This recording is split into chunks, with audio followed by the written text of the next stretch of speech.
notre région est malade et je ne vous parle pas du Covid.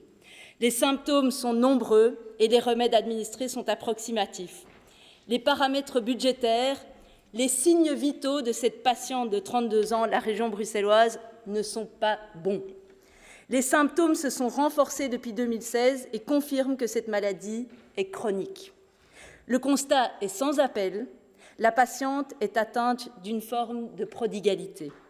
Elle dépense avec excès alors qu'on lui avait prescrit de mener des réformes institutionnelles, réformes structurelles, traitements qui, à notre plus grand désarroi, n'a malheureusement pas été suivi.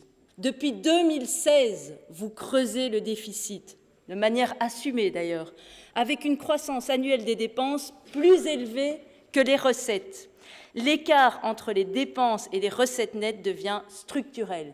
La dette bruxelloise a augmenté de 73,2% en 2 ans, passant de 3,4 milliards d'euros fin 2018 à 5,8 milliards au 31 décembre 2020, avec un accroissement de l'endettement probablement sous-estimé d'ailleurs de 1,8 milliard en 2021 et 1 milliard en 2022, nous pourrions atteindre une dette directe de 8,6 milliards au terme de l'année 2022, alors que les recettes, elles, sont estimées à 6,6 milliards.